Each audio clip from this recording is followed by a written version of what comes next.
Okay students, good morning.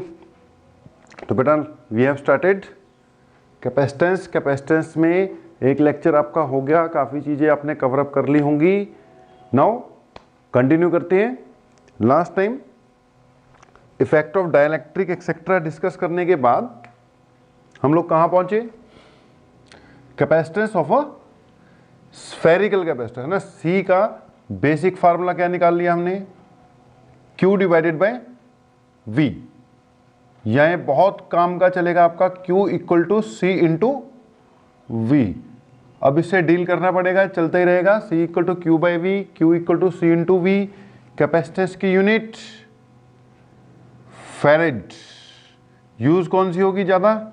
Microfarad, नैनोफेरेड। Okay, तो आज capacitance के साथ डील करते हुए नेक्स्ट थिंग बेटा, एक हमने डिस्कस किया था capacitance of a spherical capacitor है ना। Capacitance of a spherical capacitor it comes out to be 4 pi epsilon naught R. फिर हमने अर्थ का कैपेसिटेंस निकाला था, कितना आ गया था? 711 माइक्रो फेरेड। अब इस पे हम बोल रहे थे कि यार अर्थ का कैपेसिटेंस 711 माइक्रो फेरेड आ गया, माइक्रो में ही है। अब इसका मतलब ये नहीं कि अर्थ का कैपेसिटेंस बहुत कम है, इसका मतलब ये है कि यार फेरेड ही बहुत बड़ी वैल्यू है, कि अर्थ इतनी जो बड़ी है उसका भी कैपेसिटेंस किस में आके आता है? माइक्रो फेरेड में ही जाकर आता है। तो सबसे पहली चीज, किसी भी स्फेरिकल कैपेसिटर का capacitance 4 pi epsilon naught R होता है। यार पहले तो आपने ये याद रखना है, 4 pi epsilon naught are. Okay, मान लो किसी भी स्फेरिकल कंडक्टर का, स्फेरिकल कैपेसिटर, स्फेरिकल कंडक्टर का कैपेसिटेंस होता है 4 pi epsilon naught are. Okay जी। अब अगली बात,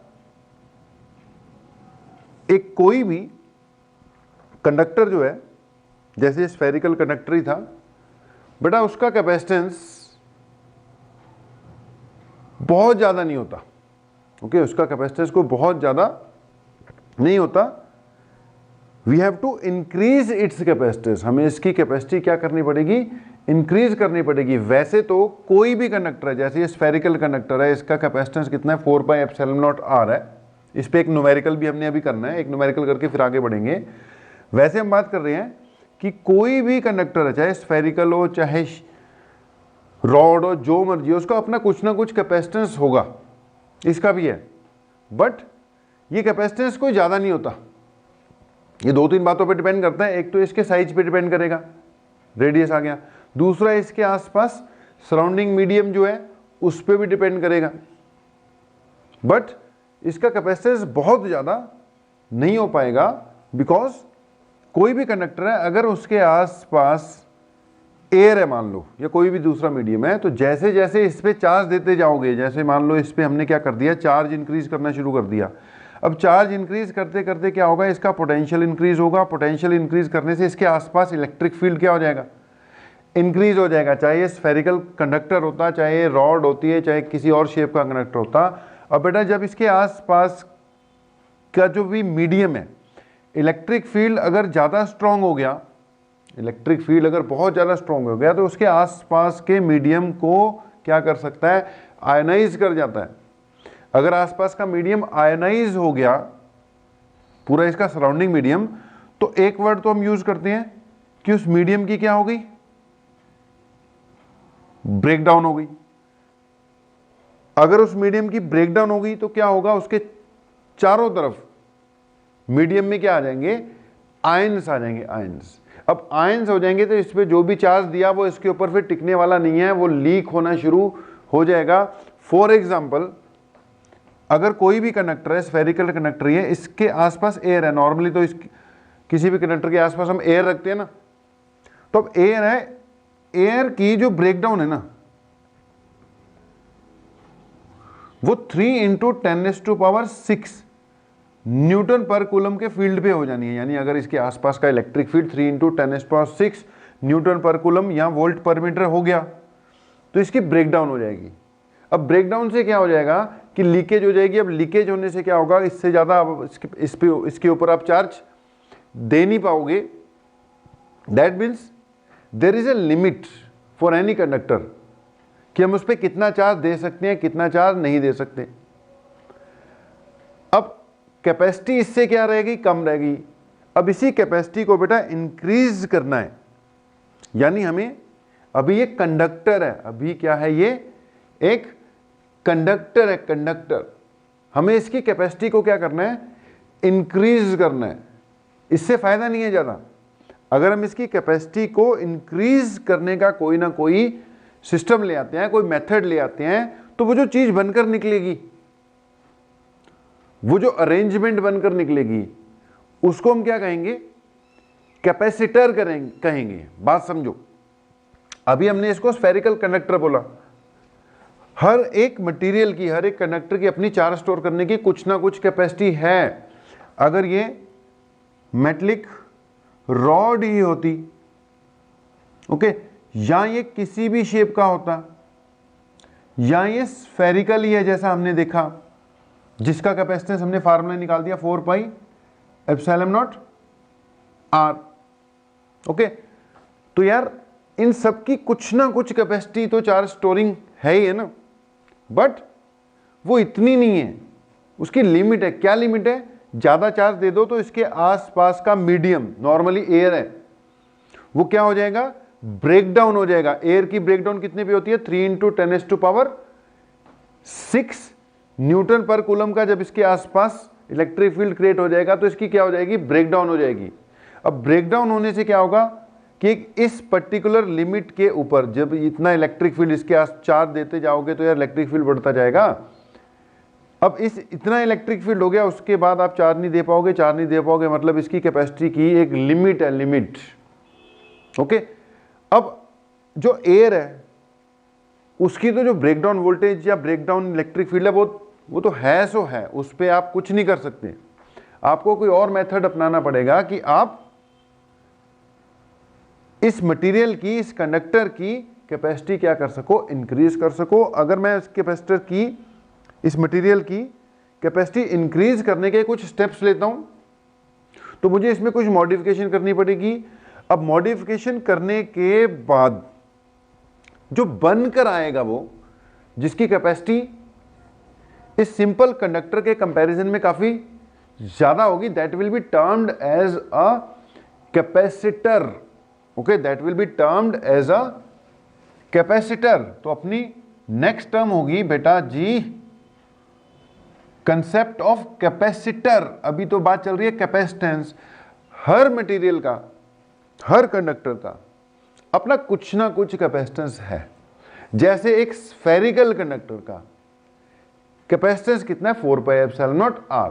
बट हम इस स्फेरिकल कंडक्टर को कैपेसिटर नहीं यूज करेंगे, कैपेसिटर वर्ड इसके लिए नहीं यूज करेंगे। कैपेसिटर वर्ड तो यूज करेंगे उस अरेंजमेंट के लिए जिसकी चार्ज स्टोरिंग एबिलिटी मैंने काफी ज्यादा बढ़ा दी है, जिसकी चार्ज स्टोरिंग एबिलिटी हमने काफी ज्यादा बढ़ा दी है।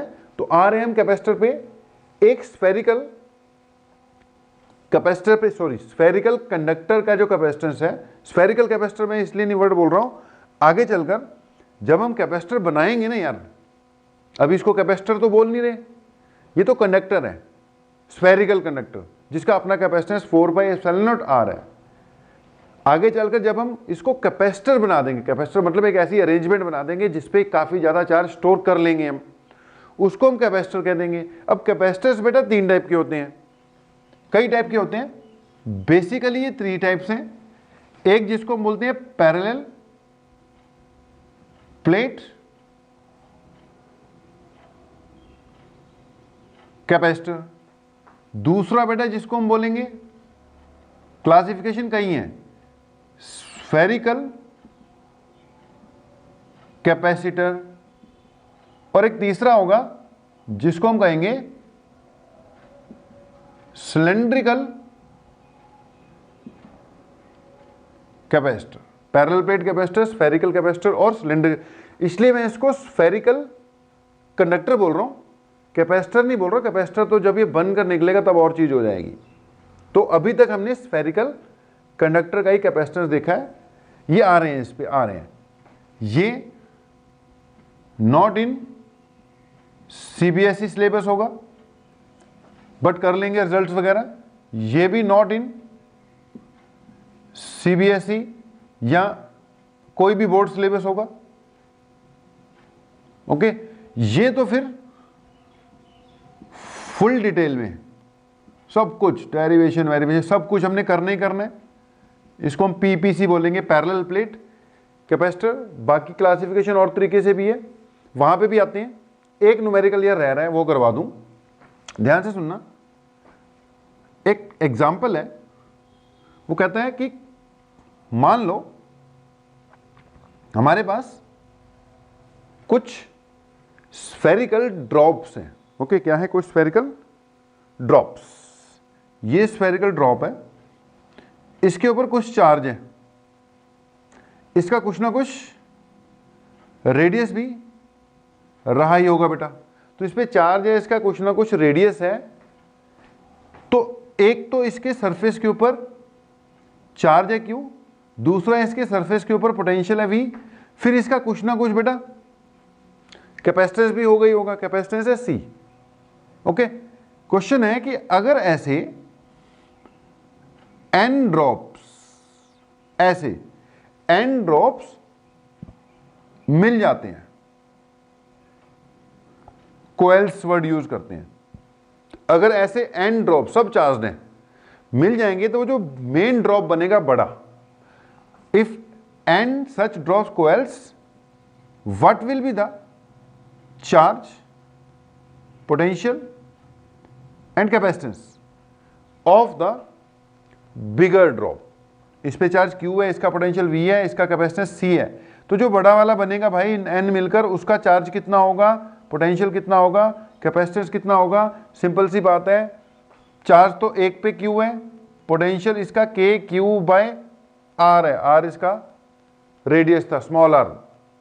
कैपेसिटेंस इसका बेटा G4πε0 R है।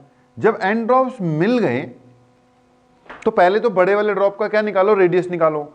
अब सीधी सी बात है, जब 1 2 3 4 5 6 7 8 9 10 n मिलेंगे और एक बड़ा ड्रॉप बनाएंगे, तो यार वॉल्यूम में तो कोई फर्क नहीं पड़ेगा। n छोटे वालों की वॉल्यूम किसके इक्वल होगी? एक अकेले बड़े वाले की वॉल्यूम की इक्वल होगी।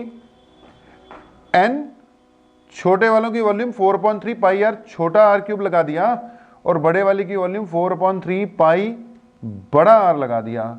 4/3 पाई कट गए, nr³ इक्वल टू r³ हो गया, और यहां से r equal to n⁻⁴ r equal to n⁻⁴ into r। Check कर लेना गलत तो नहीं कर दिया, r निकालना है। ये क्या हो गया, n⁻⁴ क्यूब का ये उड़ गया, 3 उड़ गया, r बच गया। ओके, अब कुछ नहीं है, जो न्यू ड्रॉप है, न्यू ड्रॉप यानी जो बेटा बिगर वाला ड्रॉप है, उसमें चार्ज कितना होगा? वो तो n हो जाएगा, क्योंकि सबके ऊपर चार्ज था Q plus Q plus Q plus Q plus Q। Charge तो बिगर ड्रॉप कितना आ गया, NQ। अब बचता पोटेंशियल, पोटेंशियल का फार्मूला वही KQ/R, लेकिन K की जगह K ही रहेगा, Q की जगह NQ लग जाएगा, उसका अपना चार्ज लगेगा ना Q', और रेडियस की जगह उसका अपना रेडियस लग जाएगा। अब इसके हिसाब से K into N into Q, नीचे R। R कितना है बेटा, n⁻⁴ into R, n⁻⁴ into small r। मतलब ये बन गया n की पावर 1 - 1/3 2/3। चेक करते रहना गलत ना हो जाए। साथ में क्या बच गया, k इंटू Q/R, ये बन गया n⁻⁴ इंटू, ये जो है पुराना पोटेंशियल। तो अगर पिछले का पोटेंशियल V था, तो इसका बनेगा n into n⁻⁴ into V। Okay, direct formula याद रख सकते हो बेटा, डायरेक्ट, कि ऐसे ऐसे क्वेश्चन आता है कि छोटे ड्रॉप मिलकर बड़ा बन गए, तो उसका कैपेसिटेंस कितना है, चार्ज कितना है, पोटेंशियल कितना है, ऐसे निकलेगा। पोटेंशियल का डायरेक्ट फार्मूला भी याद रख सकते हो, V' equal to n⁻⁴ into V अब आ जाओ कैपेसिटेंस पे, C dash 4 pi epsilon naught R. छोटे वाले में पहले जो कैपेसिटेंस था it was 4 pi epsilon naught small R, ये हो गया 4 pi epsilon naught into capital R. Okay, यहां से क्या बन गया, C dash equal to 4 pi epsilon naught R की जगह क्या आ जाएगा, N raise to power 1/3 into R, N raise to power 1/3 into R. C dash हो गया 4 pi epsilon naught R into N raise to power 1/3, मतलब जो नया कैपेसिटेंस आ गया वो आ गया N raise to power 1/3 into पुराना वाला कैपेसिटेंस। अब देखो ये रिजल्ट याद रखना, काम आ जाएगा। ये स्फेरिकल कंडक्टर पे इस टाइप का क्वेश्चन आ जाता है, कभी कभी उल्टा बोल देता है। यहां तो बोला छोटे मिलकर बड़ा ड्रॉप बन गए, तो ये स्थिति है। कभी कभी कह देता है कि एक बड़ा ड्रॉप था, ओके, एक बिगर ड्रॉप था, वो स्प्लिट होकर स्मॉलर ड्रॉप्स में कन्वर्ट हो गए। यानी पहले रेडियस कैपिटल आर दे रखा था, अब रेडियस स्मॉल आर हो गया। उसके तीनों चीजें कैलकुलेट करो। तो देखो ये तो यही चलेगा, ये जो स्टेप है यही चलेगा, लेकिन बस ध्यान देना इसमें आपको ये गिवन है और स्मॉल आर निकालना है। ये इसके हिसाब से थोड़ी सी डीलिंग क्या हो जाएगी, अलग हो जाएगी। बस क्वेश्चन का ध्यान रखना होता है कि उल्टा तो नहीं आ गया। ज़्यादातर तो ऐसे ही आ जाता है, लेकिन उल्टा अगर आ जाए तो ध्यान देना कि गड़बड़ ना कर देना। ओके, जब न्यूमेरिकल्स पे आएंगे ना तो फिर इस कंसेप्ट को फिर से डिस्कस करते हैं, इसको अभी नोट कर लो आप। बेटा हम बात कर रहे थे कि ये जो सिंगल कंडक्टर्स है ना, सिंगल कंडक्टर्स जिस मर्जी शेप का हो, अगर ये कंडक्टर है सिंपल, तो इसका कैपेसिटेंस बहुत कम है बट वेरी लेस कैपेसिटेंस है। ओके, इसका खुद का कैपेसिटेंस इसकी अपनी शेप पे डिपेंड करता है, सराउंडिंग मीडियम पर भी डिपेंड करता है।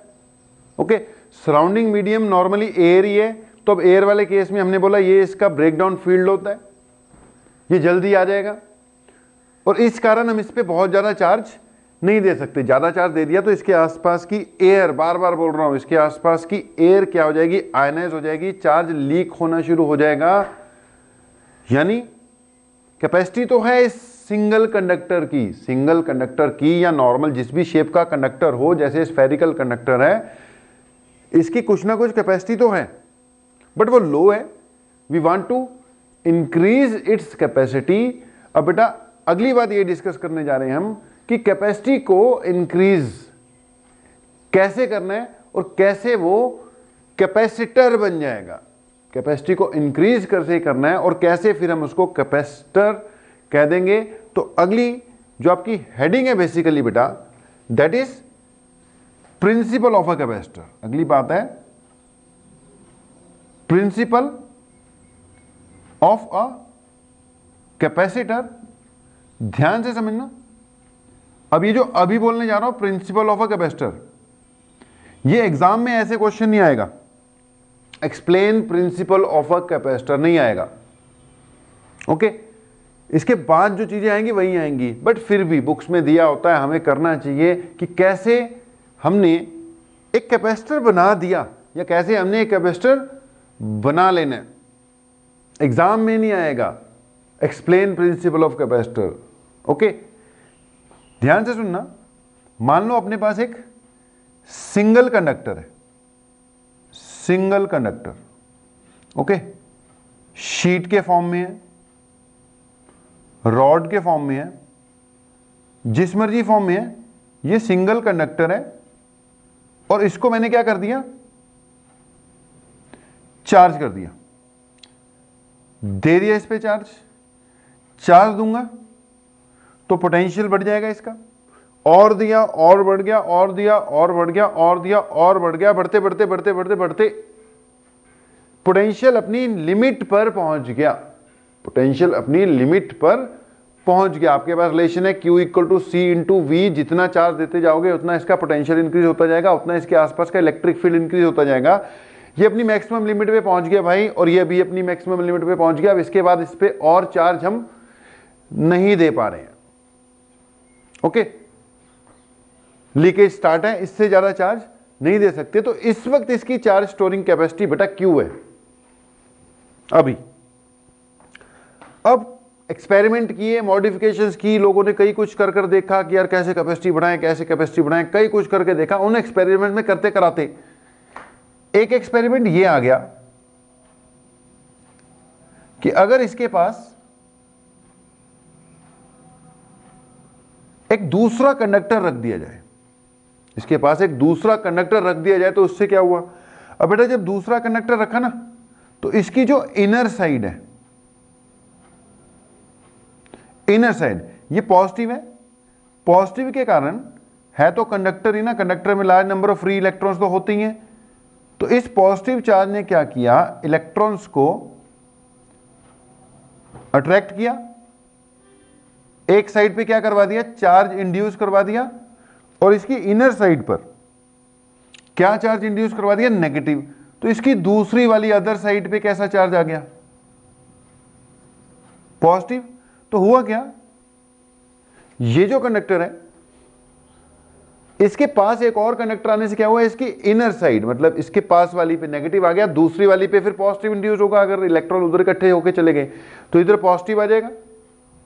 ओके, ऐसा हो गया। अब जो ये जो कंडक्टर है इसके रीजन पे जो पोटेंशियल है, एक तो इसका खुद का है, एक इस चार्ज का भी तो यहां पे पोटेंशियल पड़ेगा, और फिर इस चार्ज का भी यहां पर कुछ ना कुछ पोटेंशियल पड़ेगा। ध्यान से सुनना, इसका खुद का पोटेंशियल भी, इसका कुछ नेगेटिव पोटेंशियल ऐड हो गया, और इसका इस पोजीशन पर कुछ पॉजिटिव पोटेंशियल भी ऐड हुआ। V इसका खुद का, V डैश इस नेगेटिव लेयर के कारण आ गया, V डबल डैश इस पॉजिटिव लेयर के कारण आ गया। ये मिल जाए तो पोटेंशियल बढ़ जाएगा, ये भी इसमें मिल जाए तो ये पोटेंशियल को कम करने की कोशिश करेगा। अब पॉइंट टू बी नोटेड ये है, ये तो जो है सो है, ये टर्म इसके पोटेंशियल को डिक्रीज करती है, ये टर्म इसके पोटेंशियल को इंक्रीज करती है, लेकिन इन दोनों टर्म्स में से ये स्लाइटली मोर इन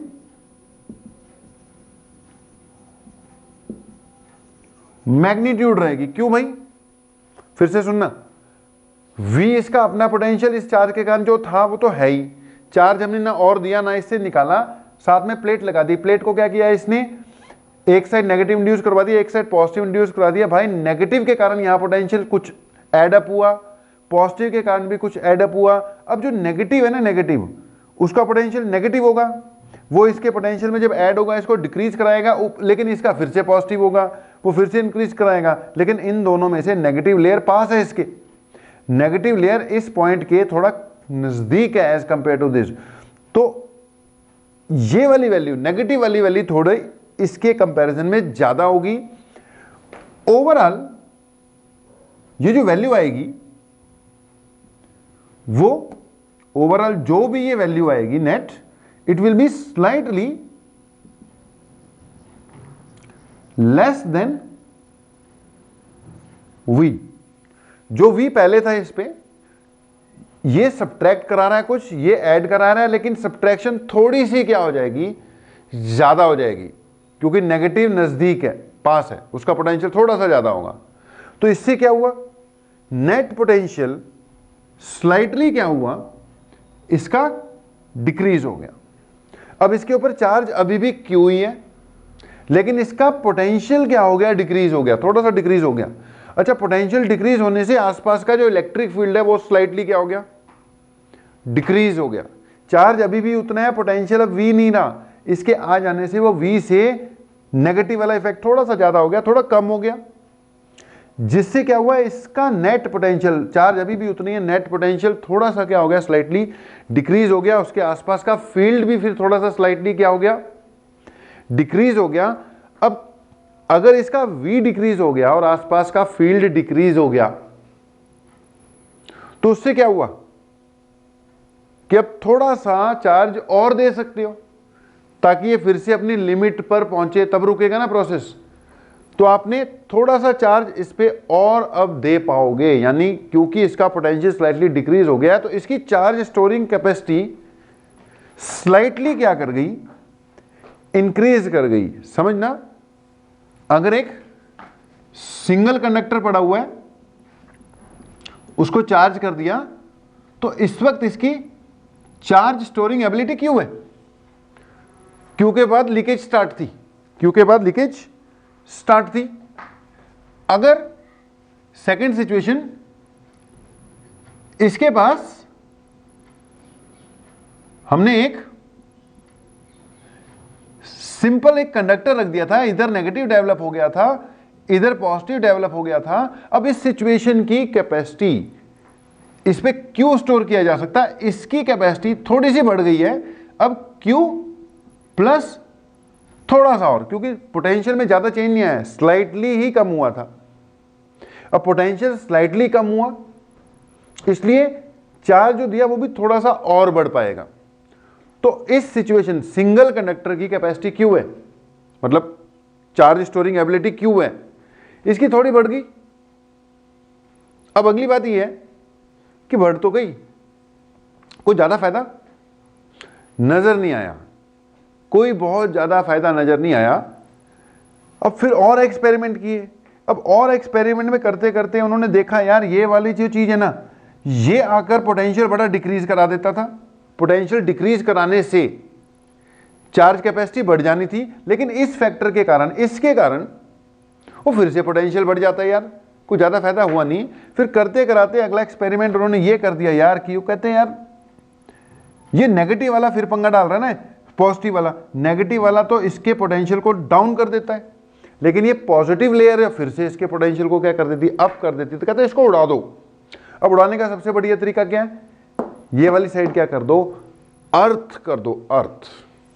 अब अर्थिंग करने से क्या हुआ, ये तीसरी सिचुएशन आ गई कि इस पे तो पॉजिटिव चार्ज है ही, ये दूसरी लेयर हो गई, इधर इसके नेगेटिव डेवलप हो गया, सेकंड कंडक्टर है जो पास में रखा हुआ है, पॉजिटिव की हमने क्या कर दी हुई है, अर्थिंग कर दी हुई है, वो तो है ही नहीं। अब इसका अपना पोटेंशियल V था, अब नेगेटिव चेयर जो लेयर डेवलप होगी उसके कारण सिर्फ ये रह गया, ये तो अब है ही नहीं।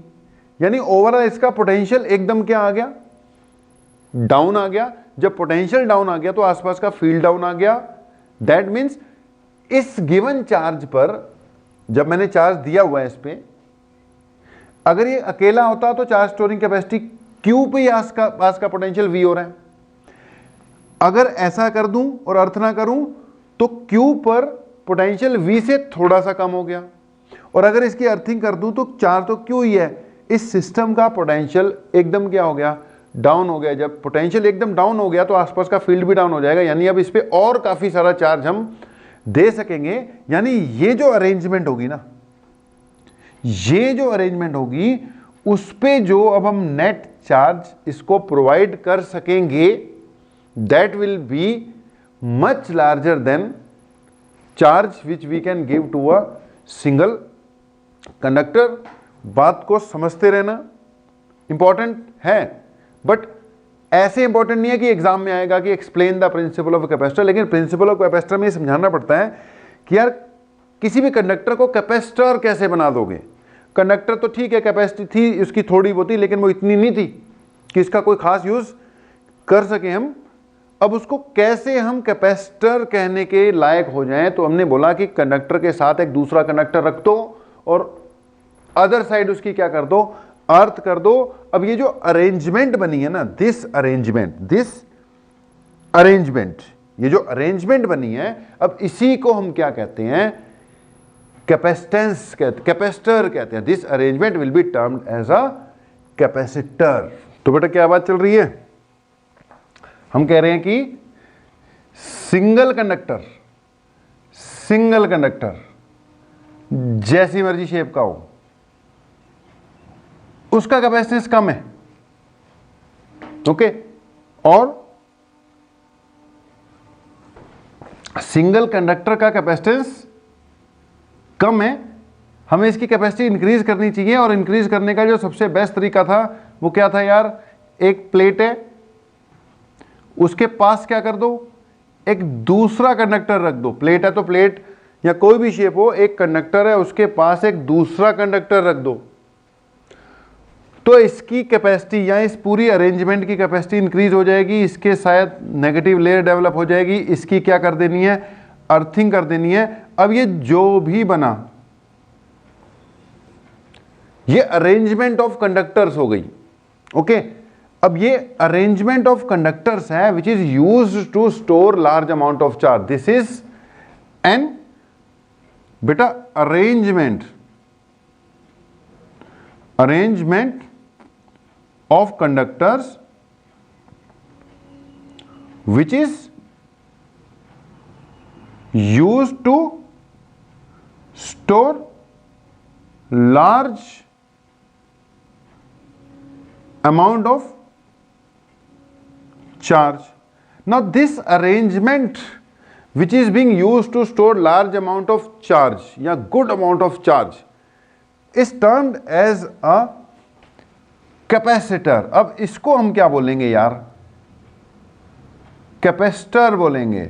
हमने बोला हर कंडक्टर की अपनी कैपेसिटी हो सकती है, लेकिन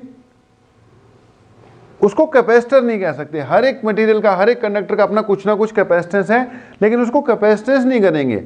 कैपेसिटर बोलने के लिए हमें उसको कुछ ऐसे मॉडिफाई करना पड़ेगा, जैसे हमने पूरा डिस्कस किया, कि उसमें लार्ज अमाउंट ऑफ चार्ज हम स्टोर करवा सकें। तो हमने ये जो अरेंजमेंट बनाई ना, अरेंजमेंट का बेसिक क्या, दो कंडक्टर होंगे, एक की अर्थिंग कर दो। दो कंडक्टर होंगे, एक की क्या करके रखनी है, अर्थिंग करके रखनी है, दूसरे पे चार्ज देते जाना है। ये जो सिस्टम बनेगा ना, इसमें खूब सारा चार्ज आप स्टोर कर सकते हो। इसको हम क्या बोल देंगे, कैपेसिटर बोल देंगे। इसको हम बोल देंगे कैपेसिटर। यानी कि हम पहुंच चुके हैं इस टर्म पर, कैपेसिटर पर, कि अब एक कैपेसिटर होता क्या है। It is a device, it is an arrangement. चाहे डिवाइस बोलो, अरेंजमेंट बोलो, it is an device, it is an arrangement which is used to store large amount of charge. और अरेंजमेंट में कुछ नहीं है, दो कंडक्टर होंगे, एक की अर्थिंग करनी है, दूसरे पे चार्ज देते जाना है। तो ये बन गया जी आपका कैपेसिटर। अब अगली बात है, कैपेसिटर कितने टाइप्स के होते हैं। बेटा क्लासिफिकेशन की तो बहुत टाइप्स हैं। जैसे अब एक क्लासिफिकेशन आपके सामने लगाई रखी है, पहले हमने डिस्कस किया था कि एक हो गया पैरेलल प्लेट कैपेसिटर, एक हो गया स्फेरिकल कैपेसिटर, एक हो गया cylindrical capacitor. Parallel plate capacitor में क्या है कि दो कंडक्टर जो है आपके, वो दोनों के दोनों बेटा प्लेट के फॉर्म में है। ये पहला हो गया, ये दूसरा हो गया। ये दो पैरेलल प्लेट्स हैं, एक की क्या करके रखोगे, अर्थिंग करके रखोगे, दूसरे पे चार्ज देते जाओगे। इस पे पॉजिटिव आ जाया करेगा, इस पे नेगेटिव आ जाया करेगा। ये क्या होगा जी आपका पैरेलल प्लेट कैपेसिटर। ओके, अगर आपके जो दो कंडक्टर हैं वो स्फेरिकल होते, दो कंसेंट्रिक स्फेयर्स, एक की क्या कर दी, अर्थिंग कर दी, दूसरे पे चार्ज देते रहो। अच्छा, इसमें अंदर वाले की भी अर्थिंग कर सकते हैं, बाहर वाले की। दोनों केसेस में इसकी जो कैपेसिटेंस जो है या उसका जो एक्सप्रेशन है, फार्मूला है, वो अलग हो जाएगा। इसका भी अपना कुछ ना कुछ फार्मूला आएगा। ऐसे एक होता है सिलेंड्रिकल कैपेसिटर। सिलेंड्रिकल में जो दो कंडक्टर हैं वो कैसे हो जाएंगे, सिलेंड्रिकल हो जाएंगे। कंसेंट्रिक क्या ले लिए, सिलेंडर ले लिए, एक की अर्थिंग होगी, दूसरे पे चार्ज दिया जाएगा। तो ये हो गया पैरेलल प्लेट कैपेसिटर, ये हो गया स्फेरिकल कैपेसिटर, ये क्या हो गया आपका सिलेंड्रिकल कैपेसिटर। और भी कई तरह के होते हैं। ओके, या फिर एक क्लासिफिकेशन है कैपेसिटर की कि जो कैपेसिटर्स हैं उनकी एक क्लासिफिकेशन है बेटा कि जी वो फिक्स्ड कैपेसिटर है या वेरिएबल कैपेसिटर है। ओके, फिक्स्ड है या वेरिएबल है, इसके हिसाब से क्लासिफिकेशन हो सकती है। जैसे होता है ना फिक्स्ड रेजिस्टेंस, वेरिएबल रेजिस्टेंस। अगर फिक्स्ड है मतलब उसकी वैल्यू में चेंज नहीं कर सकते। अगर वेरिएबल है तो उसकी एक लिमिट होगी ना, इतने इतने फेरेड से लेकर इतने फेरेड तक, या इतने माइक्रोफेरेड से लेकर इतने माइक्रोफेरेड तक इसकी कैपेसिटेंस को हम क्या कर सकते हैं, वेरी कर सकते हैं, वेरिएबल कैपेसिटर। अच्छा एक और बात, अब कैपेसिटर तो पढ़ ही लिया, जैसे बेटा आपने कभी रेजिस्टर्स पढ़े होंगे तो रजिस्टर आया होगा, और रजिस्टर का सर्किट में ना सिंबल लगता था, ये सिंबल किसका है, रजिस्टर का या रेजिस्टेंस का। अब रजिस्टर लगाओगे सर्किट में, रेजिस्टेंस तो आ ही जाएगा ना, तो कोई कहता है रेजिस्टेंस का सिंबल है, कोई कहता है रजिस्टर का, दोनों सही है, रेजिस्टेंस का सिंबल मान लो। ऐसे ही बेटा कैपेसिटर्स भी जब सर्किट्स में लगेंगे तो इनका एक सिंबल आएगा, सिंबल ध्यान देना 2 मिनट के लिए कि सिंबल आ गया कैपेसिटर का। तो कैपेसिटर का सिंबल जो यूज होता है कुछ ऐसे यूज होता है, पॉजिटिव नेगेटिव का इसका चक्कर नहीं होता। एक स्पेशल कैपेसिटर होता है इलेक्ट्रोलाइटिक कैपेसिटर, उसमें फिर पॉजिटिव नेगेटिव का भी ध्यान रखना पड़ता है, अदरवाइज पॉजिटिव नेगेटिव का इसमें कोई खास चक्कर नहीं रहता। तो ये सिंबल हो गया बेटा। अगर मैंने ऐसे शो कर रखा है तो ये फिक्स्ड कैपेसिटर है, अगर इसमें एरो लगा दिया तो ये वेरिएबल कैपेसिटर हो गया। ओके, उसके अलावा कैपेसिटर्स को क्लासिफाई करने का एक और तरीका है, based on the medium between the conductors. अभी हम थोड़ी देर बाद पढ़ेंगे कि हमने एक सिंगल कंडक्टर था, कैपेसिटी कम थी, बात नहीं बन रही थी, हमने बढ़ाने के लिए एक साथ में कंडक्टर रख दिया, हमने देखा कैपेसिटी बढ़ी लेकिन बड़ी स्लाइटली बढ़ी, कोई फायदा नहीं हुआ। फिर हमने उसके साथ जो कंडक्टर रखा था उसकी अर्थिंग कर दी, अर्थिंग करने से कैपेसिटी और इंक्रीज हो गई। अब यार कैपेसिटी और इंक्रीज होगी और इंक्रीज होगी, लेकिन इंसान है कि उसको तसल्ली नहीं होती, वो कहता ना अभी भी कैपेसिटी इंक्रीज नहीं हुई है, और कुछ करके देखते हैं। तो फिर उन्होंने क्या करके देखा कि जो 2 कंडक्टर थे ना, एक की अर्थिंग कर रखी है, बीच में कुछ भरकर देखा। अब भरकर क्या देखा, कोई डाइलेक्ट्रिक मटेरियल ही भर के देखा, कभी किसी टाइप का मटेरियल डाला, कभी किसी टाइप का मटेरियल डाला, वैसे वैक्यूम में अलग अलग मटेरियल है। फिर वो क्या देखते हैं कि यार अगर इसके अंदर वैक्यूम के बजाय कोई मीडियम भर दिया जाए ना डाइलेक्ट्रिक, कैपेसिटी और इंक्रीज हो जाती है। आगे करके दिखाएंगे, कैपेसिटी और इंक्रीज हो जाएगी। अब और इंक्रीज करने के चक्कर में ये जो कंडक्टर्स है ना, इनके बीच में हमेशा कोई ना कोई डाइलेक्ट्रिक भरा जाता है, कोई ना कोई मीडियम भरा जाता है। अब एक क्लासिफिकेशन उस मीडियम के नाम से भी है फिर, ओके, कि मीडियम कौन सा है। अगर इसके बीच में एक मीडियम होता है, इंसुलेटरी है, माइका बोलते हैं उसको, MICA, वो भर दिया तो इस कैपेसिटर का नाम माइका कैपेसिटर हो जाएगा।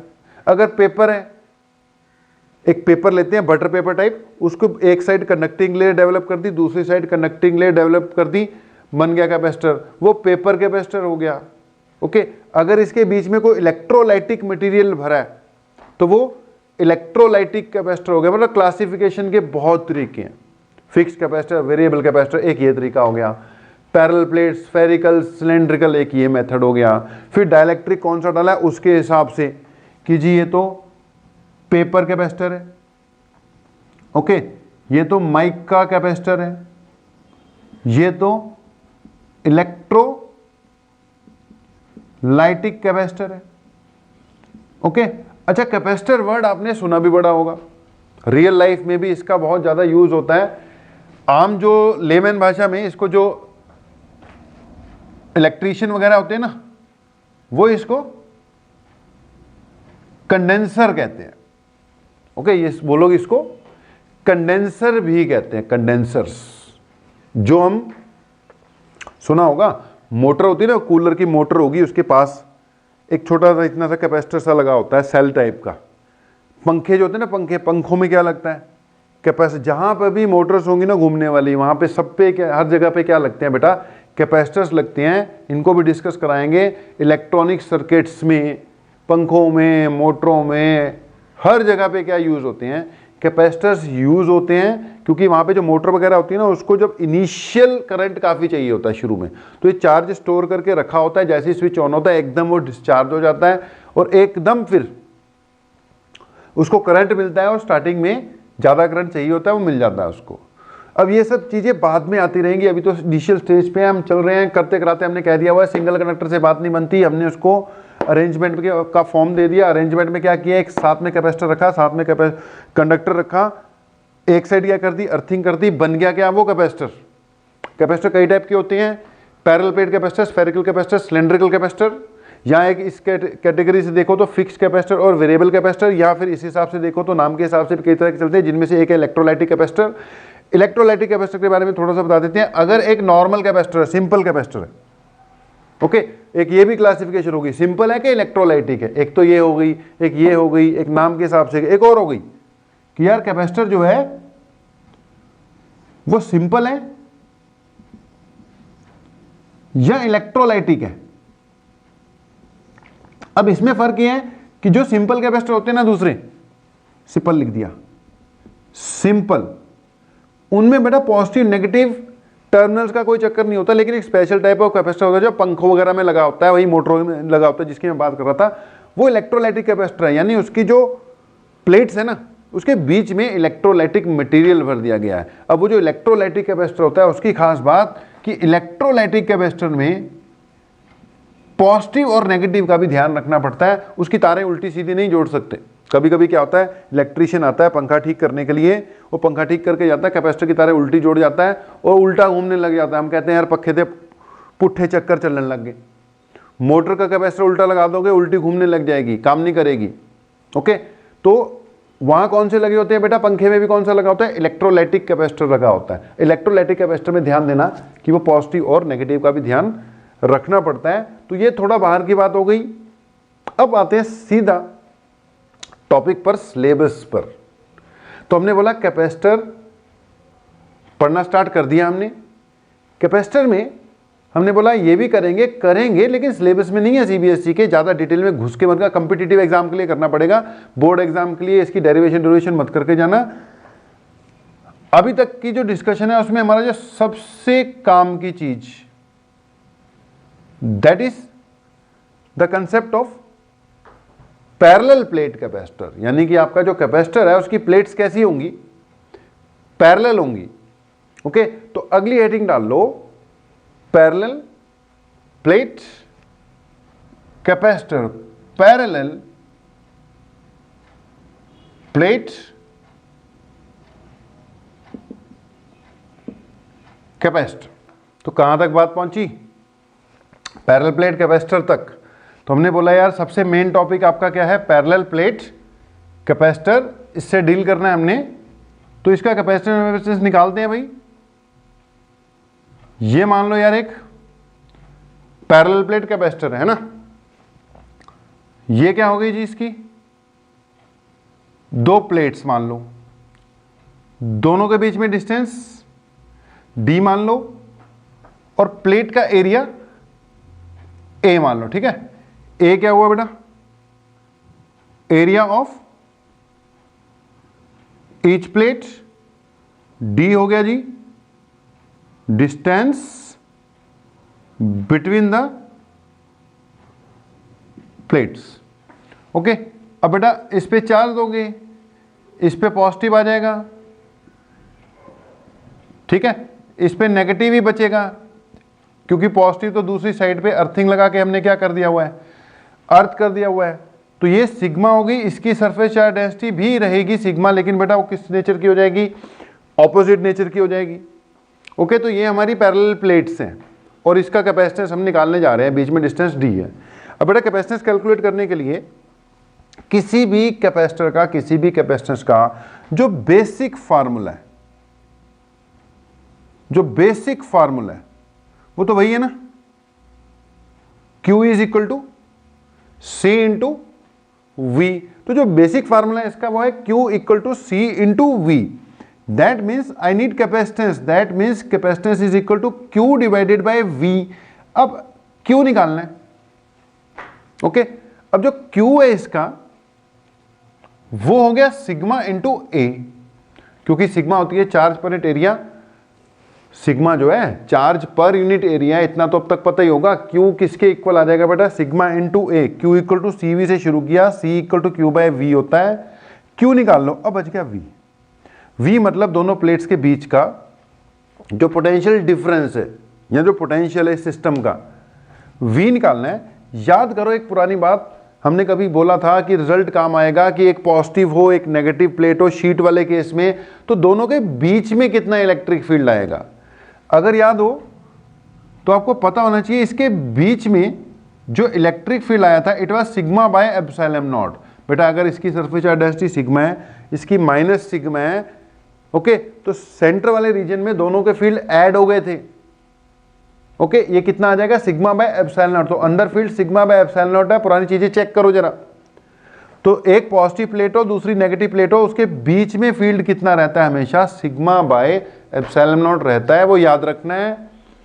यहां पे शुरू कर दिया हमने E naught equal to sigma by epsilon naught. Okay, अब ई से हमें क्या मतलब, हमें तो वी चाहिए, लेकिन आपको यह भी पता है आल्सो कि जी ई इक्वल टू होता है डीवी बाय डी आर। एक फार्मूला था DV by D R, DV यानी पोटेंशियल डिफरेंस, वो वी है। ओके, और डी आर यानी उनके बीच का डिस्टेंस, वो डी है। मैंने बोला था आपको कि फार्मूला था E equal to DV by D R है, लेकिन कभी कभी इसको v बाय आर भी लिखते हैं। ये पोटेंशियल डिफरेंस हो गया डिस्टेंस। कभी कभी इसको v बाय डी भी लिखते हैं। अब भैया डिस्टेंस को d से डिनोट किया तो d लिखेंगे, x से डिनोट किया तो x लिखेंगे। यहां पोटेंशियल डिफरेंस v हुआ और डिस्टेंस कितना हुआ, d हुआ। तो e और v के बीच में रिलेशन क्या बनी, e इक्वल टू बेटा v by D, dv by D R से ही आई है। नाउ v इक्वल टू क्या आ गया, ed आ गया। लेकिन इस रीजन में जो इलेक्ट्रिक फील्ड है उसका नाम तो मैंने ई नोट रख रखा है, और उसकी वैल्यू तो ई नोट की वैल्यू तो सिग्मा बाय एप्सिलॉन नॉट है, साथ में आ गया डी। ओके, वी मिल गया। ओके, वी की वैल्यू मिल गई sigma by epsilon not. Q पहले ही पता है, देयरफॉर इस सिस्टम का जो कैपेसिटेंस आया वो कितना आ गया, Q divided by V. Q की जगह सिग्मा ए, वी की जगह sigma by epsilon naught. Epsilon naught ऊपर चले गया तो sigma d by epsilon naught था, sigma d by epsilon naught. Epsilon naught ऊपर गया, सिग्मा ने सिग्मा को काटा तो सी इक्वल टू क्या बन गया, it comes out to be epsilon naught A by D. याद रखना, capacitance of a parallel plate capacitor, capacitance of a parallel plate capacitor is epsilon naught A divided by D. कोई भी shape हो, कोई भी शेप हो, ये parallel plate capacitor की जगह अगर और भी कोई होता, कोई भी शेप हो बेटा, उसका जो कैपेसिटेंस होता है वो उसकी खुद की डायमेंशंस पे डिपेंड करता है। कोई भी कैपेसिटर होगा, चाहे एक पैरेलल प्लेट कैपेसिटर हो चाहे स्फेरिकल कैपेसिटर हो, जिस मर्जी शेप का हो, जो कैपेसिटेंस आएगा वो उसकी खुद की डायमेंशंस पे डिपेंड करता है। जैसे इसमें इसकी खुद की डायमेंशन पे डिपेंड कर गया, एरिया के डायरेक्टली प्रोपोर्शनल। जितना ज्यादा प्लेट्स का एरिया रख दोगे उतना ही कैपेसिटेंस ज्यादा आ जाएगा। डिस्टेंस बिटवीन द प्लेट्स के इनवर्सली प्रोपोर्शनल, जितनी पास रखोगे उतना ही कैपेसिटेंस इसका ज्यादा हो जाएगा। और सबसे इंपॉर्टेंट फैक्टर एप्सिलॉन नॉट पे भी डिपेंड करता है। अब ये एप्सिलॉन नॉट क्या है बेटा, परमिटिविटी किसकी, मीडियम की। कौन से मीडियम की, जो इसके बीच में है, जो इसके बीच का मीडियम है। अगर इसके बीच का मीडियम वैक्यूम है, वैक्यूम, तो यहां एप्सिलॉन नॉट यूज हो रहा है। लेकिन अगर इसके बीच में कोई डाइलेक्ट्रिक फील्ड कर दूं तो यहां पे एप्सिलॉन नॉट की जगह पर कैपिटल के इंटू एप्सिलॉन नॉट आ जाता आता है, आपको पता है। उसकी परमिटिविटी डालेंगे तो के इंटू एप्सिलॉन नॉट आ जाएगा। यू नो कि चलो पहले एक नोट वाली बात लिख दें कि यहां हम क्या देख रहे हैं कि जो कैपेसिटेंस है डायरेक्टली प्रोपोर्शनल टू बेटा ए है, इनवर्सली प्रोपोर्शनल टू डी है, यानी ओवरऑल ये किस पे डिपेंड करता है, it depends on the dimensions of the conductors. जो भी आपने कंडक्टर्स यूज किए हैं उनकी डायमेंशंस पे डिपेंड करता है, उनकी शेप पे डिपेंड करता है, साइज पे डिपेंड करता है। अब कैपेसिटर अगर स्फेरिकल टाइप बना दोगे उसका फार्मूला कुछ और हो जाएगा, यानी शेप पे भी डिपेंड करता है। सिलेंड्रिकल बना दोगे तो एक्सप्रेशन कुछ और हो जाएगी, यानी शेप पे भी डिपेंड करता है। ओके, साइज पे भी डिपेंड करता है, एरिया कम ले रहे हो ज्यादा ले रहे हो, रेडियस कम लोगे ज्यादा लोगे, डिस्टेंस बिटवीन द कम है। But more importantly it also depends on the nature of medium between the plates, okay, it also depends on the nature of the medium between the plates, कि plates के बीच में क्या रखा है। हमने बोला था ना यार कि सिंगल प्लेट थी, कैपेसिटेंस बड़ा कम था, इंक्रीज करो, रख दिया, यानी प्लेट रख दी, कैपेसिटेंस इंक्रीज हुआ, थोड़ा सा हुआ, फायदा ही नहीं हुआ, मजा ही नहीं आया। फिर हमने क्या किया, इसकी अर्थिंग कर दो, अर्थिंग कर दी तो कैपेसिटेंस एकदम बड़ा हो गया, मजा आ गया। लेकिन मजा थोड़ी देर के लिए रहता है, कुछ देर बाद सोचने लगे नहीं और बढ़ाओ कैपेसिटेंस, और बढ़ाओ। तो अब एक्सप्रेशन कह रही है कि अगर बेटा इसके अंदर कोई मीडियम फिल कर दूं अगर मैं, जिसका डाइलेक्ट्रिक कांस्टेंट के है मान लो, तो अब खुद ही सोचो न्यू कैपेसिटेंस कितना आ जाएगा फिल करने के बाद after introducing some dielectric between the plates. अब डाइलेक्ट्रिक इंट्रोड्यूस करने के बाद बेटा जो कैपेसिटेंस होगा वो एप्सिलॉन नॉट की बजाय आपको पता है कैपिटल के इंटू एप्सिलॉन नॉट आ जाता होता है, ये बनेगा ए बाय डी। अब अगली बात यह है कि जो कैपिटल के है वो हमेशा 1 से क्या होता है, बड़ा होता है, हमेशा 1 से बड़ा होता है। अब जब ये हमेशा 1 से बड़ा होता है तो इसका मतलब ये जब इंट्रोड्यूस करने के बाद नया कैपेसिटेंस बन रहा सी डैश, ये पहले वाले को सी बोल दिया, इसको सी डैश बोल दिया, इंट्रोड्यूस करने के बाद जो आया ये हमेशा ग्रेटर देन क्या आएगा, सी आएगा, क्योंकि बेटा ये चीज जो है सी है वैक्यूम वाले केस में। तो ओवरऑल आगे से आप कैपेसिटेंस के फार्मूले को K epsilon naught A by D के फॉर्म में भी लिख सकते हो बेटा। अगर वैक्यूम है तो के की वैल्यू 1 है, अब ये तो पुरानी बातें पता है। तो ओवरऑल कैसे कैसे कैपेसिटेंस किस किस चीज पे डिपेंड कर गया, एक तो डिपेंड कर गया एरिया ऑफ द प्लेट्स पे, एक डिपेंड कर गया डिस्टेंस बिटवीन द प्लेट्स पे, एक डिपेंड कर गया मीडियम बिटवीन द प्लेट्स पे। और नॉर्मली हम चाहते हैं कि कैपेसिटेंस ज्यादा रहे, तो वैक्यूम वाला केस तो कम ही यूज होता है। मोस्टली क्या यूज होता है, डाइलेक्ट्रिक तो बीच में वो डालेगा ही डालेगा। तो अगली बात कि capacitance of a parallel plate capacitor comes out to be equal to K epsilon naught A divided by d. Very important formula है जी, याद कर लो, capacitance is equal to K into epsilon naught A divided by D. तो बेटा करते करते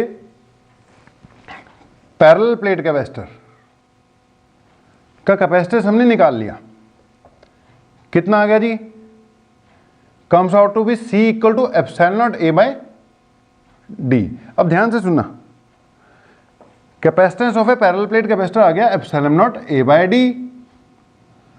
अगर बीच में डाइलेक्ट्रिक भर दो तो कितना हो जाएगा ये, C equal to K epsilon naught A by D, यानी कैपेसिटेंस क्या हो जाएगा, इंक्रीज हो जाएगा।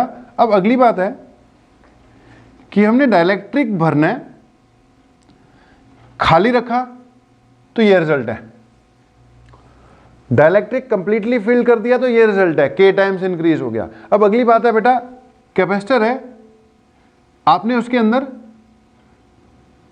डाइलेक्ट्रिक मटेरियल कैपेसिटर इंक्रीज करने के लिए फिल तो कर दिया, लेकिन कंप्लीटली फिल नहीं किया, कंप्लीटली नहीं फिल किया, तो क्या होगा, तो जाहिर सी बात है इस सिचुएशन में जो कैपेसिटेंस आएगा ये सी नॉट है, ये मान लो सी टोटल है, जो ये आएगा सी, ये जाहिर सी बात है यार, डाइलेक्ट्रिक फिल कर दिया तो बढ़ना तो था ही, तो ये इससे ज्यादा होगा, लेकिन कंप्लीटली नहीं ना फिल किया, तो इससे क्या होगा, कम होगा, ये टोटल वाले केस के कंपैरिजन से कम हो जाएगा, और इससे क्या होगा, थोड़ा ज्यादा होगा, इन बिटवीन सी सिचुएशन हो जाएगी।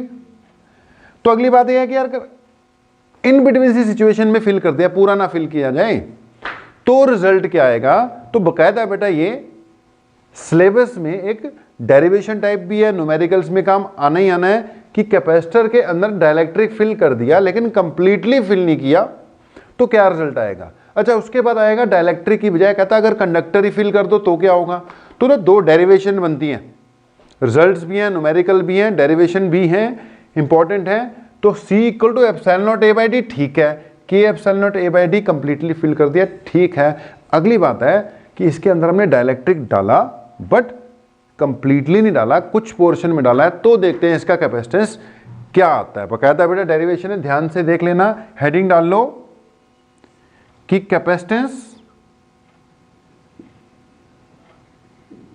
Of a parallel plate capacitor when a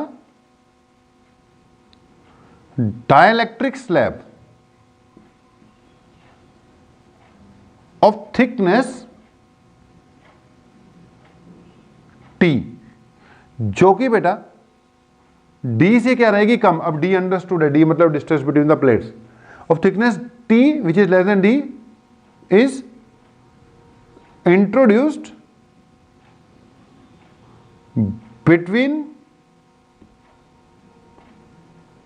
the plates. Okay, तो बढ़िया से इसको प्रिपेयर करके बना के रख लेना। पिछला वाला पार्ट भी सारा इंपॉर्टेंट था यार, बेस था वो, लेकिन अब एक बिग आर्टिकल टाइप चीज आ गई। तो capacitance of a parallel plate capacitor when a dielectric slab of thickness T is introduced between the plates. फिर वही बात कि let us consider a parallel plate capacitor. मान लो ये एक पैरेलल प्लेट कैपेसिटर है जी। ओके, ये लिखते जाना आप, let us consider parallel plate capacitor, और उनकी प्लेट्स के बीच में जो डिस्टेंस है कितना दे रखा है, डी दे रखा है, और ईच प्लेट, ये प्लेट है, एज शो होती है, ईच प्लेट का एरिया क्या है, ए है। तो ए क्या हुआ, area of each plate, d बेटा हो गया distance between the plates. Okay जी, अब इसके अंदर हमने एक डाइलेक्ट्रिक स्लैब इंट्रोड्यूस कर दी, कुछ ऐसे कि इसकी लेंथ तो इसके इक्वल ही है, लेकिन इसकी थिकनेस है ना थोड़ी क्या रही, कम रही। ओके, ये होगी इसकी थिकनेस टी। ओके, तो टी क्या हुई जी, it is thickness of the dielectric slab. T होगी thickness of the dielectric slab, जो कि लेस देन डी है ही है, वो हमने बताई दी आपको। अच्छा, एक और खास बात, K is its dielectric constant of the slab. K is dielectric constant of the slab. तो भैया ये डाइलेक्ट्रिक है जिसका डाइलेक्ट्रिक कांस्टेंट K है, ये पॉजिटिवली चार्ज हो गई, ये नेगेटिवली चार्ज हो गई, एक पॉजिटिवली चार्ज एक नेगेटिवली चार्ज। ध्यान से सुनना, एक साइड इसकी खैर अर्थिंग करनी होती है बेटा। यहां पर अभी भी वैक्यूम है, देखो बचे हुए पोर्शन में ये अभी भी वैक्यूम है। तो वैक्यूम वाले पोर्शन में जो इलेक्ट्रिक फील्ड रहेगा वो ई नोट रहेगा, और ई नोट की वैल्यू वही सिग्मा बाय एप्सिलॉन नॉट, जो अभी थोड़ी देर पहले की थी आपने। ओके, वैक्यूम वाले रीजन में सिग्मा बाय एप्सिलॉन नॉट ही रहना है इलेक्ट्रिक फील्ड। अगली बात, ये डाइलेक्ट्रिक आ गया। आपको प्रीवियस क्लास में, स्टार्टिंग क्लास में ये बताया था कि यार अगर किसी इलेक्ट्रिक फील्ड में, ये इलेक्ट्रिक फील्ड वाला रीजन है, किसी डाइलेक्ट्रिक मीडियम को रख दो, डाइलेक्ट्रिक मीडियम को रख दो, तो डाइलेक्ट्रिक के अंदर जो इलेक्ट्रिक फील्ड आ जाता है, याद करो बिहेवियर ऑफ इंसुलेटर्स या डाइलेक्ट्रिक्स इन इलेक्ट्रिक फील्ड में बताया था कि एक डाइलेक्ट्रिक फील्ड इंट्रोड्यूस कर दो, इसमें पोलराइजेशन वगैरह हो जाती है, और इसके अंदर जो इलेक्ट्रिक फील्ड बचता है वो कितना हो जाता है, वो जितना वैक्यूम में था उससे K टाइम्स क्या हो जाएगा, कम हो जाएगा। जहां पे K क्या है, इसका डाइलेक्ट्रिक कांस्टेंट है, पुरानी बातें जुड़ेंगी ना सारी। तो हमने डाइलेक्ट्रिक इंट्रोड्यूस कर दिया, वैक्यूम वाले रीजन में अभी भी फील्ड ये है, इस रीजन में जो भी पहले फील्ड था उसका k टाइम्स क्या हो जाना है, रिड्यूस हो जाना है। Okay, potential difference between the plates, total net potential difference जो है बिटवीन द प्लेट्स वो कैपिटल V है, मान लो V क्या हुआ, potential difference between the plates. Okay जी, अब अगली बात, स्टार्टिंग वही कि according to definition of capacitance, जो बेटा कैपेसिटेंस की डेफिनेशन है, अब उसके हिसाब से तो Q equal to C V है, यानी C equal to Q by V है। अब Q और V चाहिए होते हैं हमें, इसकी सरफेस चार्ज डेंसिटी रही होगी क्योंकि चार्ज दिया होगा तुमने, इसकी भी कुछ ना कुछ सरफेस चार्ज डेंसिटी रही होगी क्योंकि इस पे भी चार्ज आ गया, नेगेटिव वाला चार्ज इधर से दिया, तो Q इक्वल टू तो वही Q इक्वल टू तो सिग्मा A बन जाएगा बेटा। अब चक्कर है V का, वैसे तो V इक्वल टू बेटा जी ED ही लगेगा, याद करो E equal to V by D हमने लगाया था पैरेलल प्लेट कैपेसिटर वाले केस में, तो वैसे तो V इक्वल टू ED ही लगेगा, लेकिन वहां लग गया था, वहां हर जगह इलेक्ट्रिक फील्ड क्या था, सेम था। यहां हर जगह इलेक्ट्रिक फील्ड सेम नहीं है, कुछ हिस्से में E है और रिमेनिंग में E नॉट है। तो बेटा यहां पर हमें ओवरऑल जो पोटेंशियल डिफरेंस है ना वो स्प्लिट करके लिखना पड़ेगा, इसके लिए कुछ और लिखेंगे और बचे हुए रीजन के लिए कुछ और लिखेंगे। अब जैसे ये जो पोर्शन है इसमें तो V इक्वल टू इसके अंदर का इलेक्ट्रिक फील्ड E है और डिस्टेंस T है, तो यहां से लेके यहां तक तो आप लगा सकते हो V equal to ET, ED नहीं फिर T लगेगा ना। अब बाहर रीजन में E नॉट है ना, तो बाहर वाले के लिए आपको बचा हुआ डिस्टेंस चाहिए होगा, तो हमने क्या किया कि टोटल को मैंने दो पार्ट में स्प्लिट ही कर दिया। ध्यान देना, जो टोटल पोटेंशियल डिफरेंस है उसको दो पार्ट में स्प्लिट कर दिया। इसको मैंने लिखा V equal to V1, V1 जो ये वाला पोर्शन है उसका, उसको लिख दिया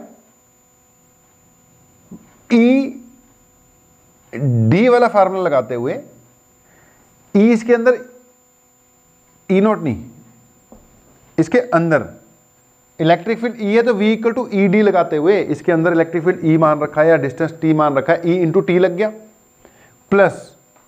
अब पॉइंट ये है जो बाहर वाला रीजन है वहां इलेक्ट्रिक फील्ड कितना है, E नॉट है, और वो डिस्टेंस कितना है, वो टोटल में से T निकाल दो, टोटल में से T निकाल दो तो ये ET हो गया, ये टोटल पोटेंशियल डिफरेंस मिल जाएगा आपको। ओके, समझो, ना समझे हो तो पूछना।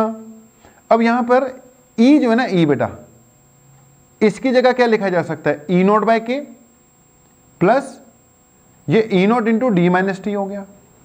E की जगह E नॉट डिवाइडेड बाय के पुट कर दिया, कुछ नहीं है बस पुट करते जाओ। V equal to E naught बाहर निकाल दिया, ये क्या बन गया T बाय के प्लस यहां पे क्या आ जाएगा D माइनस टी। समझो, E नॉट बाहर गया, यहां से V equal to E naught, E naught की वैल्यू पहले निकली हुई है, sigma divided by epsilon naught, put करते जाओ, ये बन गया T by K plus D minus T. और मॉडिफिकेशन हो सकती है लेकिन अभी इतनी बहुत है, V निकल गया। अब C equal to Q by V है बेटा, Q तुमने पहले निकाल लिया था, V अब निकाल लिया, दोनों वैल्यू क्या कर दो, पुट कर दो। ओके, सो ये क्या बनेगा, C इक्वल टू Q की जगह बेटा सिग्मा ए, नीचे ये V की वैल्यू पुट हो जानी है, सिग्मा एप्सिलॉन नॉट ऊपर चढ़ जाएगा, यहां बचेगा T by K plus D minus T. Sigma से सिग्मा कैंसिल हो जाएगा, चेक करना जो रिजल्ट बनना है that is epsilon naught A divided by T by K plus D minus T. भाई ये रिजल्ट है तुम्हारा, दिस इज योर रिजल्ट। किस चीज का result? Expression for electric field, sorry expression for capacitance due to a parallel plate capacitor when a dielectric slab of thickness T which is less than D is introduce between the plates. ये result है जी, काम आएगा numericals में, बहुत काम आएगा, और एग्जाम में डेरिवेशन टाइप तो खैर ये है ही है क्वेश्चन। अगली बात नोट डाल लो, नोट में पहली बात कि अगर तुमने डाइलेक्ट्रिक स्लैब डाली ही ना होती, यानी थिकनेस कितनी रखी होती? 0, डाली नहीं है स्लैब, तो क्या बनेगा रिजल्ट? अगर स्लैब ही नहीं डाली तो टी जीरो हो जाएगा, ये टर्म 0 हो जाएगी, यहां टी 0 हो जाएगा, ये भी 0 हो जाएगी, नीचे कल्ला डी बचेगा। चेक करना, C equal to epsilon naught A divided by D. तो वही रिजल्ट आ गया भाई कि अगर डाइलेक्ट्रिक स्लैब डाली नहीं है, बिल्कुल खाली है, तो क्या रिजल्ट है? Epsilon naught A divided by D. दूसरी बात कि अगर आपने डाइलेक्ट्रिक स्लैब कंप्लीटली फिल कर दी, कंप्लीटली फिल कर दी, यानी टी इक्वल टू क्या कर दिया? डी कर दिया, यानी dielectric slab is completely filled between the plates, तो क्या होगा? तो टी की जगह डी आ गया, टी इक्वल टू डी। जब टी की जगह डी आ गया, ये तो डी माइनस डी 0 हो गया, यहां पे डी आ गया, ये टर्म 0 हो गई, यहां पे डी आ गया, नीचे डी बाय के बच गया, के घूम कर ऊपर चले गया, तो सी कितना बन गया? के घूम कर ऊपर चले गया, epsilon naught A by D तो था ही। तो कैपेसिटेंस का फार्मूला क्या हो गया? K epsilon naught A by D. ये भी यही आ गया कि जब कंप्लीटली आपने फिल कर दिया तो इसका रिजल्ट क्या आ गया? K epsilon naught A divided by d आ गया जी इसका। ओके जी, तो इसको अभी इतना नोट करो, इसके और भी स्पेशल केसेस हैं, वो बाद में करते हैं। बेटा अभी क्या कर रहे थे हम कि हमने फाइंड कर लिया कि अगर किसी कैपेसिटर के बीच में एक डाइलेक्ट्रिक स्लैब इंट्रोड्यूस कर दी जाए तो उसके रिजल्ट्स क्या आएंगे। अब लगे या तो यार कंडक्टिंग स्लैब वाला भी काम खत्म ही कर दो, अगली हेडिंग डाल लो कि कैपेसिटेंस ऑफ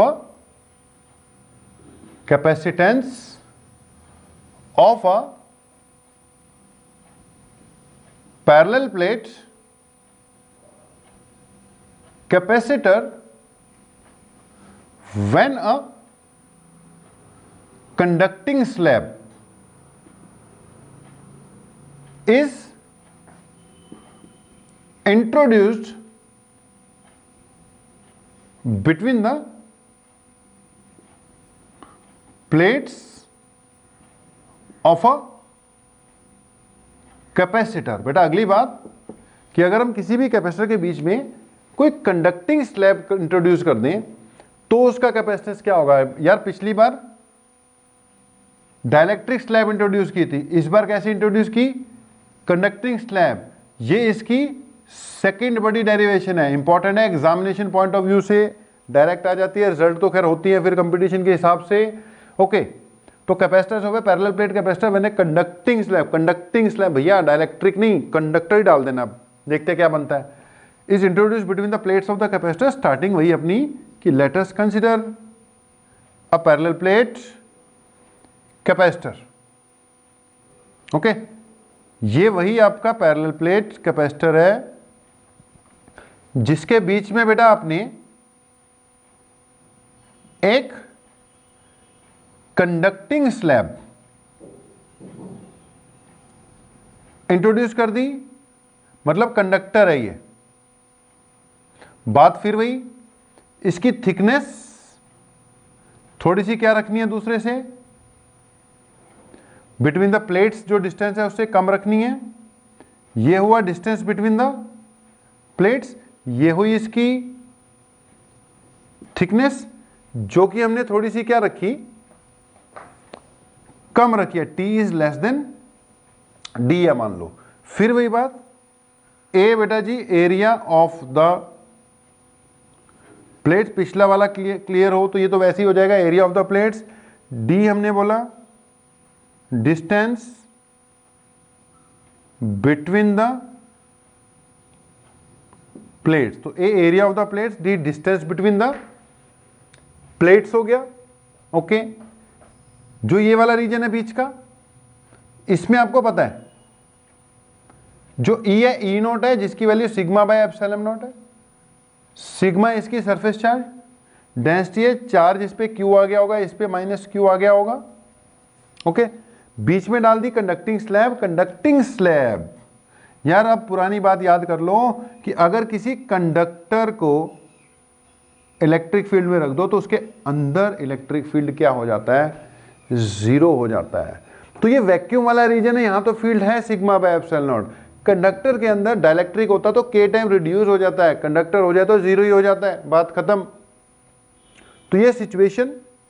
ओके, फिर वही बात, स्टार्टिंग कहां से कि according to definition of capacitance, according to definition of capacitance, Q equal to C V, C equal to Q by V. पहले Q चाहिए होगा, वो तो सिग्मा बाय ए होता है। ओके, फिर V चाहिए होगा, V यहां पर फिर वही बात स्प्लिट करना पड़ेगा, इस पार्ट में कुछ और है, इस पार्ट में कुछ और आएगा, फील्ड अलग अलग है। जैसे पिछली बार किया था, स्प्लिट कर दिया, ये V1 प्लस V2 हो गया, तो V इक्वल टू V1। इस पोर्शन के लिए याद करो, इस पोर्शन के लिए जो V1 है वो होगा इसका फील्ड, इसके अंदर फील्ड E है, E नोट तो बाहर वाले को लिखते होते हैं, वो E इंटू Tn है, लेकिन E तो जीरो है। यानी इस पार्ट के बीच में जो पोटेंशियल डिफरेंस है वो क्या बन जाएगा यार, E इंटू टी, यानी zero into t plus remaining portion में field V equal to E d लगाऊंगा। फील्ड E नॉट है और डिस्टेंस आप चेक करो, पिछली बार मैंने समझाया था, वो बचा हुआ क्या बचेगा, अब टोटल D था, इसमें से T निकाल दो, तो वैक्यूम वाले पोर्शन के लिए जो डिस्टेंस बच रहा है कितना, D माइनस टी है, ये बन गया E not into D minus T, ये बन गया sigma by epsilon not into D minus T. पिछली बार से इजी रिजल्ट आ रहा है, Q भी निकल गया, V भी निकल गया। Now C equal to Q by V था, इसके हिसाब से Q की जगह सिग्मा A और V की जगह sigma by epsilon not into D minus T, तो ये बन गया sigma by epsilon not into D minus T. और चेक करना C इक्वल टू क्या बन गया, सिग्मा ने सिग्मा को काट दिया, तो ये क्या बन गया, epsilon naught A into D minus T. यार ये तब रिजल्ट है अगर इसके अंदर डाइलेक्ट्रिक भरा, सॉरी कंडक्टर भरा हुआ है, वो कंडक्टर भी पूरा नहीं भरा हुआ, कुछ पोर्शन में भरा हुआ है बस, ये तब रिजल्ट है, कंडक्टिंग स्लैब का ये रिजल्ट है। ओके, नेक्स्ट क्लास में सारे रिजल्ट एक बार में डिस्कस करेंगे विद न्यूमेरिकल्स। अगली बात, नोट डाल लो और नोट में पहला पॉइंट लिख दो कि अगर हमने डाइलेक्ट्रिक डाला ही ना होता, यानी थिकनेस क्या रखी होती, जीरो, अगर थिकनेस रखी होती जीरो तो C बन जाता epsilon naught A by D, वही बन जाता पहले वाला कि कुछ भी नहीं डाला, epsilon naught A by D. अगली स्थिति कि अगर हमने इसमें ये जो कंडक्टिंग स्लैब है कंप्लीटली फिल कर दी होती, यानी पूरा भर दिया होता इसको, अगर पूरा भर दिया होता तो T किसके इक्वल आ जाता, D के इक्वल आ जाता, और अगर T D के इक्वल आ जाता तो यहाँ पे T इक्वल टू D भर दो या D इक्वल टू T भर दो, तो नीचे चेक करना, T की जगह D भरा तो D माइनस डी जीरो हो गया, नीचे जीरो हो जाता तो ये इन्फिनिटी हो जाता। मतलब अगर कंडक्टर ही कंडक्टर कर दोगे, भैया ये भी कंडक्टर है, ये भी कंडक्टर है, बीच में भी कंडक्टर ही कंडक्टर कर दोगे, सारे कंडक्टर कर दोगे, तो इसका कैपेसिटेंस क्या हो जाएगा, इन्फिनिटी हो जाएगा। यहाँ से यहाँ तक सब तो कंडक्टर है, और एक साइड इसकी कैपेसिटर की क्या करनी होती है, फिर हमने अर्थ करनी होती है, तो इधर से चार्ज दिए जाओगे, उधर से चार्ज जाए जाएगा, इसका कैपेसिटेंस क्या हो जाएगा, इनफाइनाइट हो जाएगा। In next class we are going to discuss the results only and then numericals.